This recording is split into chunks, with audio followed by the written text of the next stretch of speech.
Hi, my name is D.L. Yancey, the second author of The Adventures of King, My Red Guitar, and I'm here to talk about it. I wrote this book for several reasons. Number one is I work in the engineering field, so I'm heavily involved in STEM, and also a part of like the diversity and equity and inclusion initiatives to help get better representation in the STEM fields on the professional level. And through those efforts, we seen that there were a lot of disparities within having representation of like African Americans in the STEM fields. And a lot of my colleagues would say there's not enough of people of color that are interested in STEM. And then I would do like junior achievement and go talk to kids and ask them the ultimate question, what do you want to be when you grow up? And very rarely would I hear like engineering or, you know, things of that nature. And so I asked them why, and I asked them about math. And a lot of them would say that math is hard.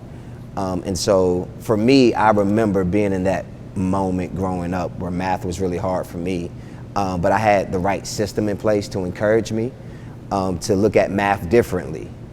And so that's what really sparked the interest in the book, to write it in a way that I could show that STEM is exciting, it's fun, and not just overindulging in technical pieces for young kids to understand. And so the book is really targeted for that kindergarten to second grade age level, to be able to just see math and science and engineering and technology in a different light, in a different way. And that's why I chose poetry as the medium to write the book. I think this book could inspire kids as well as adults. I think for the youth, it can inspire them to tap into their creativity.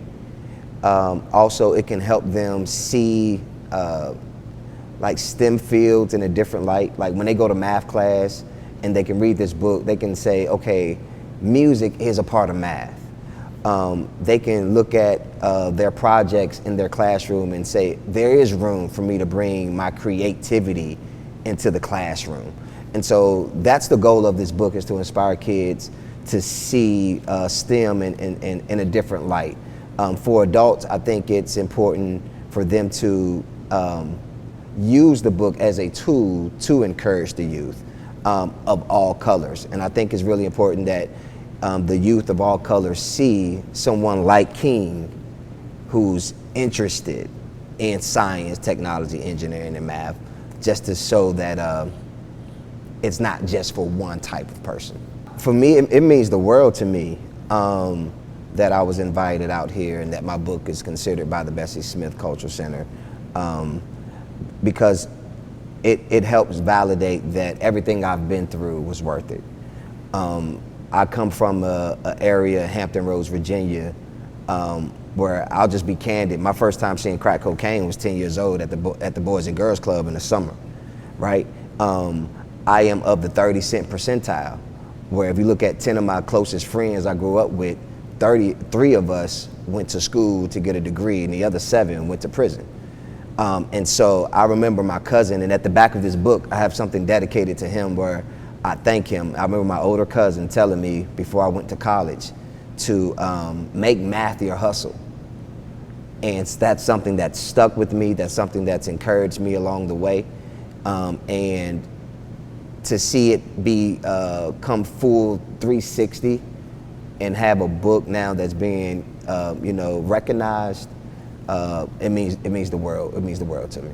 And so towards the end of the book, of course, I have a dedication page where I have a little blurb about myself and kind of my background. I've got to take a moment to give a shout out to the illustrator, Demar Douglas. Quick funny story about Demar. I met him on Instagram randomly and seeing some of his artwork, and reached out to him, and we started to build a relationship. He was in Phoenix, Arizona at the time, but he said he spent summers in Chattanooga, Tennessee. And I thought that was very just odd and wild that he had some experience here in Tennessee growing up to visit for the summers. But great illustrator, he's the one who illustrated the book. And here on the other side of my dedication page, I have to my big brother Emmanuel, who told me make math your hustle, and so he helped encourage me to stay away from street level activity. I'll just put it that way, and focus on making sure that I was okay with being comfortable and being smart. It was cool to be smart, and he helped me understand that. Also have it to my loving parents who raised me to believe I can do anything. So shout out to David Sr. and Jerry Yancey. To my children, Kaylin, David, Olivia, and Emmanuel for being my inspiration. The character King actually came from a picture of my youngest son, Emmanuel. He was playing the guitar one day at church. He didn't know how to play, by the way. He was like 2 or 3 years old. And he got the guitar pick stuck inside of the strings and made this odd face. And I was like, man, that would be a pretty cool picture for a book. And that's what I used. I used his image from that video to create the character. And then also to my wife, Ayana, for being my support. She's always here supporting me and encouraging me. And then, of course, to all the kids and parents who read this together, you're what make this a better place and a better tomorrow. For those parents who take time to read to their kids at night, throughout the day, just know that it goes a long way for a kid. And so I also have that on my dedication page. The background of music started for me really, really early, growing up in church. I come from a Church of God and Saints of Christ, the oldest and the first and the most historic Black Hebrew Israelite organization in America. And we grew up without instruments in church. All we had was voices, so we sung a cappella, foot stomps and hand claps is what I like to call it. And so that was really what birthed the love of music within me. Started writing songs at a very, very early age, and actually didn't pick up the instrument until after I pursued a career towards the NFL that came short. And so essentially I replaced the football with the guitar and started learning the chord structures and things like that, and just learning how to play music. And so I'd say it was a combination of just my childhood experiences. It's always been a part of me. And then being able to move forward and really try to pursue it professionally after football came to an end is kind of what keeps me inspired and keeps me going. I think it's very important that, and one of my goals is to get this book, and I have a curriculum that comes along with this one, and I have another book that's coming very soon as well that will also have a curriculum to be implemented in the classroom to where children can have hands-on experience with art and begin to really put together the pieces of mathematics and how they are incorporated into the arts. And so really excited about that and looking forward to the next steps. And if you have a child or if you don't have a child, you maybe have some nieces or nephews or maybe a friend of the family that you want to encourage, I would say pick up this book, get it for them, and just encourage them to just see math in a new light. And so I have a song that I'm actually recording.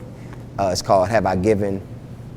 And it's really a rendition of a song my grandfather used to sing a lot of the times growing up when we'd be in church. And so I did kind of a rendition and I rewrote it.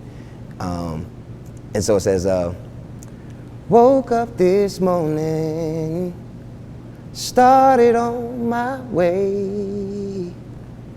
I clocked into work to make an honest pay, but I can't stop thinking about what I need in no day. I sit and imagine getting those things I want to receive, but have I given anything today? Have I given at least a song to sing along the way? Just to know I've done my best, and it's time to stand the test then my name, it'll be with the blessed today. Yeah. So just a little note of encouragement to do your best and find a way to give, to someone else or something.